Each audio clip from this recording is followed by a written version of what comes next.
Selamat bertemu kembali dalam materi sejarah di kelas 11. Yang akan kita bahas adalah materi pertemuan pertama pada kelas 11 Sejarah Indonesia, yaitu kedatangan bangsa Eropa ke Indonesia. Kedatangan bangsa Eropa ke Indonesia ini disebut dengan masa penjelajahan samudra. Masa penjelajahan samudra artinya bahwa bangsa Eropa melakukan penjelajahan ke samudra. Namun mereka tidak tahu sebenarnya mereka mau kemana. Bagi bangsa Eropa, Indonesia itu sangat penting karena Indonesia menghasilkan rempah-rempah. Nah, karena mereka tidak tahu di mana Indonesia itu, mereka menyebutkannya sebagai penjelajahan samudra.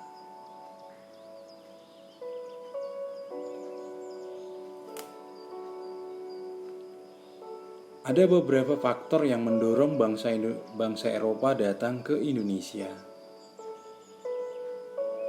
Yang pertama, secara politik, bangsa Eropa datang ke Indonesia karena bangsa Eropa berhasil dikalahkan oleh bangsa Turki. Sewaktu Turki di bawah kepemimpinan Sultan Muhammad II berhasil menguasai Konstantinopel yang merupakan ibu kota dari Romawi Timur. Dengan kejatuhan Konstantinopel, bangsa Eropa dilarang berdagang di sekitar Konstantinopel.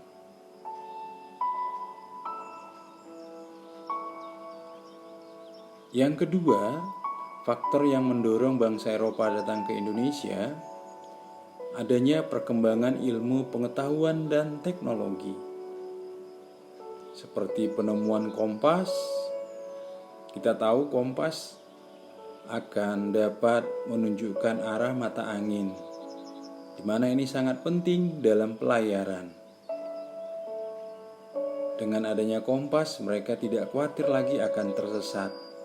Mereka bisa kembali ke arah yang mereka datang dengan menunjuk ke arah kebalikan mereka pergi. Kemudian ilmu pengetahuan dan teknologi juga berkembang dengan pembuatan kapal-kapal besar. Kapal-kapal besar ini dipakai untuk menjelajahi samudra. Kemudian perkembangan ilmu pengetahuan dan teknologi juga ditandai dengan adanya teori heliosentris yang dikemukakan oleh Kopernikus, di mana dalam teori heliosentris bentuk bumi adalah bulat.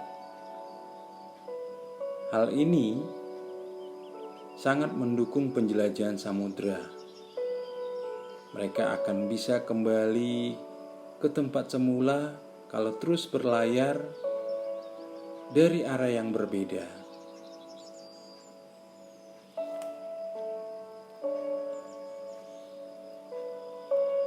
Faktor berikutnya adalah adanya keinginan rasa memuaskan, keinginan rasa ingin tahu.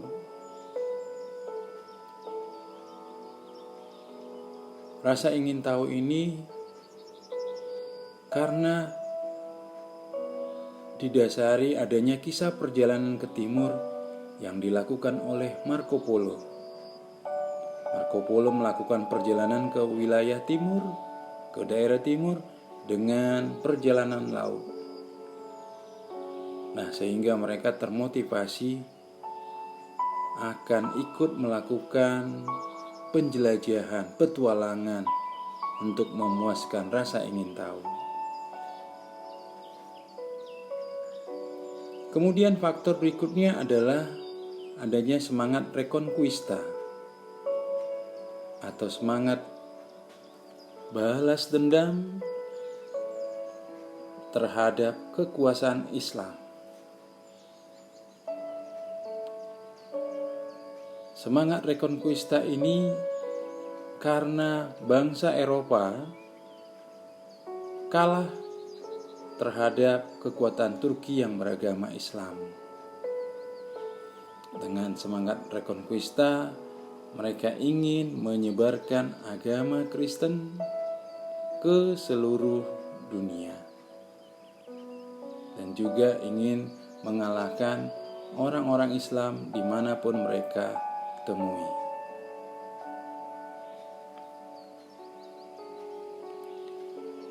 Penjelajahan samudra memiliki semboyan yang dikenal dengan semboyan 3G. Gold, Glory, dan Gospel. Gold ini adalah emas. Emas adalah lambang kekayaan. Emas adalah barang berharga. Jadi mereka melakukan penjelajahan samudra ingin mengumpulkan harta kekayaan. Glory adalah kejayaan, kekuasaan. Mereka ingin mendapatkan kejayaan dengan cara menguasai banyak daerah baru yang mereka temukan. Gospel adalah misi suci. Mereka ingin menyebarkan agama Kristen ke seluruh dunia. Dan mereka ingin menunjukkan bahwa bangsa Eropa bisa mampu menguasai dan menyebarkan agama Kristen ke seluruh dunia. Kalau kita perhatikan, semboyan 3G ini mencakup hal yang kompleks. Sederhananya, semboyan 3G ini mengumpulkan kekayaan, kejayaan, dan juga pahala. Secara sederhana disebut kaya raya, terkenal, dan masuk surga karena melaksanakan misi agama.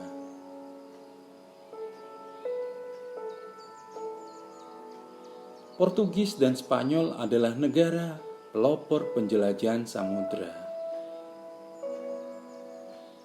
Portugis dan Spanyol adalah negara yang awal-awal melakukan pencarian di mana daerah penghasil rempah-rempah. Kemudian diikuti oleh negara Eropa lainnya, Inggris, Belanda, Prancis. Pada saat penjelajahan samudra, bangsa Eropa mengenal sistem ekonomi merkantilisme. Sistem ekonomi merkantilisme ini adalah mengumpulkan emas sebanyak-banyaknya. Dan juga sistem ekonomi merkantilisme ini kalau sekarang bisa disebut dengan sistem ekonomi komando. Artinya negara yang berdaulat penuh untuk menjalankan perekonomian.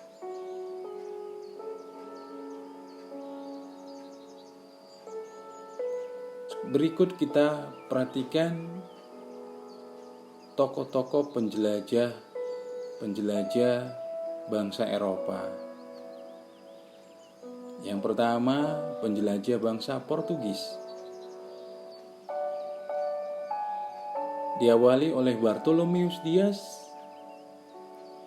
menyusuri pantai timur Afrika, kemudian sampai di Tanjung Harapan. Namun, Tanjung Harapan mereka belum berhasil mencapai daerah penghasil rempah-rempah. Kemudian ekspedisi dilanjutkan oleh Vasco da Gama dengan mengikuti rute Bartolomeus Dias. Akhirnya Vasco da Gama sampai ke India. dengan cara menyusuri pantai barat Afrika. Dari India, penjelajahan kemudian dilanjutkan oleh Alfonso de Albuquerque.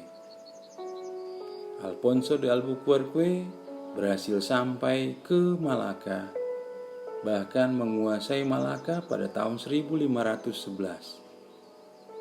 Alfonso de Albuquerque sampai ke daerah penghasil rempah-rempah, yaitu Maluku pada tahun 1512.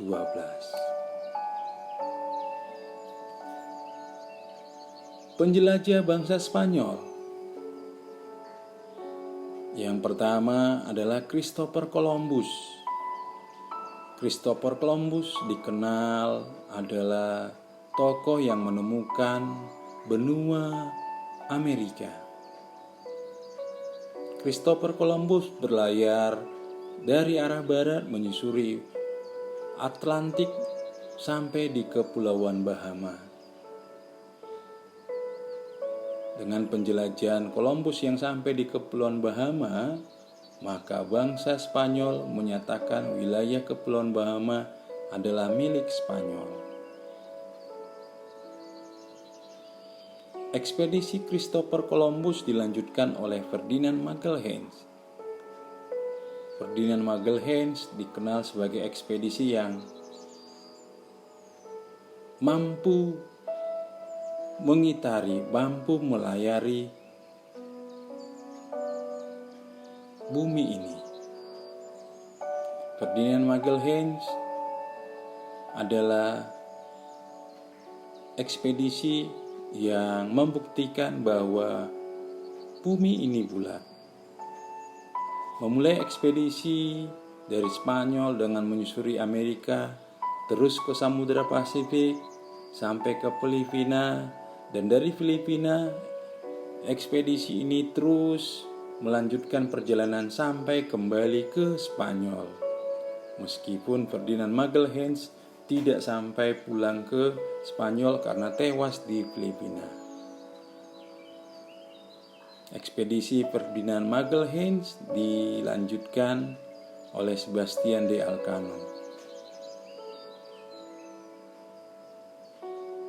Sebastian Elcano lah yang berhasil membawa ekspedisi Ferdinand Magelhaens berhasil mengelilingi bumi ini. Dan Spanyol juga sampai ke daerah penghasil rempah yaitu Maluku. Dan di sana mereka bertemu dengan Portugis yang lebih dahulu sampai, sehingga mereka harus menyepakati perdamaian antara Spanyol dan Portugis.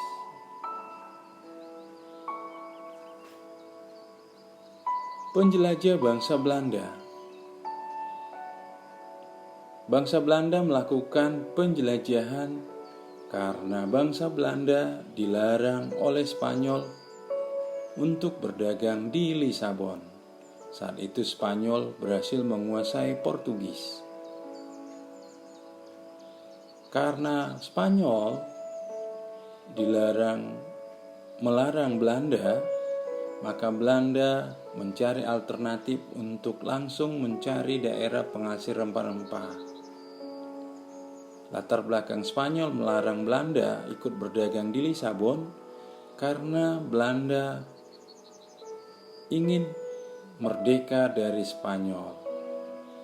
Perang kemerdekaan Belanda dari Spanyol dikenal dengan Perang 80 tahun yang akhirnya dimenangkan oleh Belanda dan Belanda menjadi negara yang berdaulat. Belanda sampai ke wilayah penghasil rempah-rempah dengan mengikuti rute pelayaran bangsa Portugis. Penjelajah Belanda yang sampai ke Indonesia adalah Cornelis de Houtman tahun 1596 sampai ke wilayah Banten. Kemudian Jacob van Eyck dari Banten kemudian sampai ke Maluku. Penjelajah bangsa Inggris. Sir Francis Drake, belayar dari Inggris tahun 1577 dan kembali ke Inggris tahun 1580. Dalam pelayarannya tersebut sampai ke Ternate. Penjelajah lain adalah kelompok Pilgrim Fathers. Mereka menamakan dirinya sebagai kelompok Pilgrim Fathers. Mereka berlayar ke Amerika Utara mulai tahun 1607 dan berhasil sampai ke Amerika Utara. Penjelajah lain adalah Sir James Lancaster dan George Raymond. Mulai tahun 1591 berhasil berlayar ke Aceh dan ke Penang, kemudian kembali lagi ke Inggris. Sir Henry Middleton membawa nama East Indian Company berlayar pada tahun 1604. Pelayaran Sir Henry Middleton sampai ke Ternate, Tidore, dan kemudian tahun 1611 berhasil mendirikan kantor dagang East Indian Company di Kalimantan, di Jambi, di Aceh, dan di Jayakarta. East Indian Company adalah kongsi dagang milik Inggris. Yang fenomenal adalah James Cook. James Cook dianggap sebagai penemu benua Australia.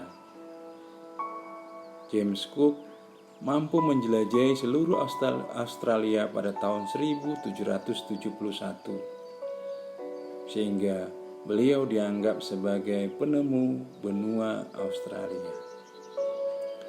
Dengan kedatangan bangsa Eropa ke Indonesia, maka akan membawa dampak yang sangat besar bagi Indonesia, baik dampak secara positif dan dampak secara negatif. Pada pertemuan berikutnya, kita akan membahas dampak-dampak tersebut setelah kita lengkap membahas materi imperialisme dan kolonialisme. Terima kasih sudah berkunjung. Apabila dianggap penting, silakan lakukan subscribe dan klik like dan berikan komen agar kita dapat melakukan perbaikan untuk kedepannya. Terima kasih. Sampai jumpa di materi berikutnya.